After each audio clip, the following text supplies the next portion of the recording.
இனிமே கண்ணை மூடிட்டு கடலை எண்ணெய் வாங்கலாம்.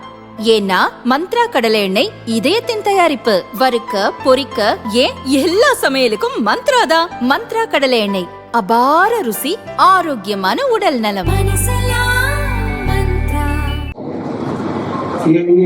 காட்பாடி ஆகிய தொகுதிக்கு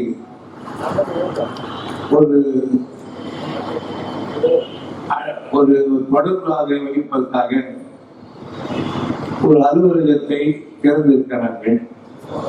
நான் வந்தனை அடியை திறந்து வைக்க வேண்டும் என்றார்கள். அதுதான் இருக்கும் நிகழ்ச்சி என்று வந்தேன். ஆனால் இங்கே நரசிம்மன் அவர்களும் கார்த்தி அவர்களும் பேசுகிற பொழுது ஓட்டு கேட்கிற அளவுக்கு போய்விட்டார்கள். யாரும் நிற்பதை போலவே உங்களுக்கு பெருமை ஊற்றினார்கள். தலைமை கழகத்திலே இருக்கிற நான் அதை ஏற்றுக்கொள்ள மாட்டேன். காரணம், யாருடைய பெயரை தலைவர் அவர்கள் இன்னார் இந்த தொழில் இருக்கிறார் என்று உச்சரிக்கிறாரோ அதற்கு பிறகுதான் அந்த தொகுதியை அவர் வேட்பாளர் ஆவார். அதுக்கு முன்னாலே நாமே ஒரு ஆளை சொல்லி திருநாள் வேட்பாளர் போவார் வருவார் என்று பேசுவது உங்களுக்கு வேண்டுமானால் சொல்லுமாக இருக்கலாம். அதை கேட்டுக்கொண்டிருக்கிற எனக்கு கொஞ்சம் அசூரியாக இருந்தது. நானே ஒத்துக்கொள்ள மாட்டேன். வேறு யார் பேசினாலும் சரி, நீங்கள் பேசினாலும் சரி, கழகத்தின் அதிகாரப்பூர்வமாக வேட்பாளர் அறிவிக்கப்படுகிற வரையில் நான் ஒரு எம்எல்ஏ, அவ்வளவுதான். எதிர்காலத்தை பற்றி யார் இந்த தொகுதியில் நிற்பார்கள் என்பதை தலைவர் அவர்கள் தான் முடிவு செய்வார்கள். யாரை அவர் முடிவு செய்தாலும்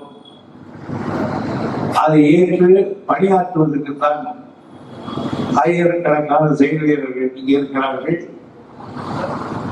அந்த தீர்த்தில் நானும் கலந்து கொள்வேன் என்ற உறுதியை உங்களுக்கு தெரிவித்துக் கொள்கிறேன். வருஷத்துக்கு 3 கேஸ் தேர்தல் அறிக்கை வெளியிட்டிருக்காங்க.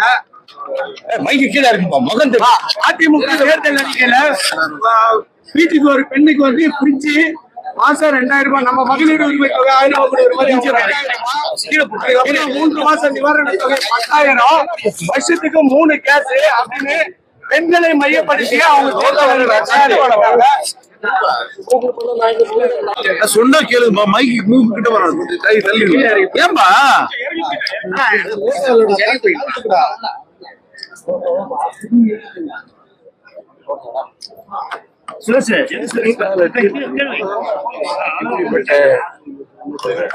அறிவிப்புகளை செய்வது சில கட்சிகளுக்கு வாடிக்கை. அது இது ஒன்று. அதே போல சீமான் நேற்று சொல்லியிருக்காரு, கனிமொழி அவர்களுக்கு மாநில இதுல வந்து சீட்டு கொடுக்க மாட்டாங்க. ஏன்னா அவங்க ஒரு பெண்ணு, அவங்களுக்கு கொடுத்தா அவங்க வந்து ஒரு டேலண்டான பெண்ணு, அவங்களுக்கு கொடுத்தா உதயநிதிக்கு பாதிப்பு ஏற்படும். நேற்று சீமான் தேர்தல் பரப்புரைக்கு பிறகு பேட்டி கொடுத்து போயிருக்காரு சார் வேலூர்ல. சீமான் நாம் தமிழர் சீமான் நியூஸ் வந்து மொபைல் தெரியாது. இப்போ அவங்களோட தேர்தல் அறிக்கையில பத்திரிகையாளர் நலன் கருதி பத்திரிகையாளர்களுக்கு எல்லாருமே சில சலுகைகள் எல்லாம் கொடுத்திருக்காங்க. அது போல நம்மளோட தேர்தல் அறிக்கையில பத்திரிகையாளர்களுக்கு ஏதாவது வரதுக்கு வாய்ப்பு இருக்கா சார்? தேர்தல் அறிக்கையில் வந்து மருத்துவ காப்பீடு, அதுக்கப்புறம் வீடு கட்டுறதுக்கு 10 லட்சம் ரூபாய் வட்டியில்லா கடன் அதிமுக தேர்தல் அறிக்கையில கொடுத்திருக்காங்க. அது போல திமுகவோட தேர்தல் அறிக்கையில பத்திரிகையாளர் நலன் கருதி ஏதாவது வரதுக்கு வாய்ப்பு இருக்கா? இந்த தேர்தல் அறிக்கையில் இல்ல, எப்பதான் பேசிக்கிட்டு இருக்காங்க, என்னன்னு தெரியாத போனதான் தெரியும். அதிமுக நிறைய தேர்தல் அறிக்கை அள்ளி விட்டுருக்காங்க. அதிமுக நிறைய தேர்தல் அறிக்கை வெளியிட்டிருக்காங்க. ஆனா அதுக்கு நிதி கிடைக்குமா? ஏற்கனவே திமுக நிறைய கடன் வாங்கிட்டு 9 லட்சம் கோடின்றாங்க.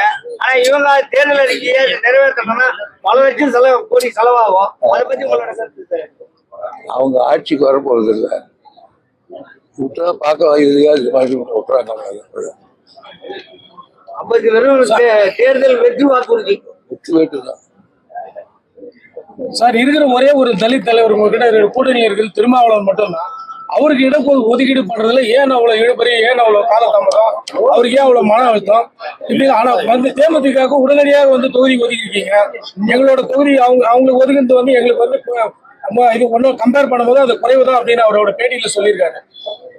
அவருக்கு ஒன்றும் வருஷத்துக்கு என்ன மகிழ்ச்சியோட தான்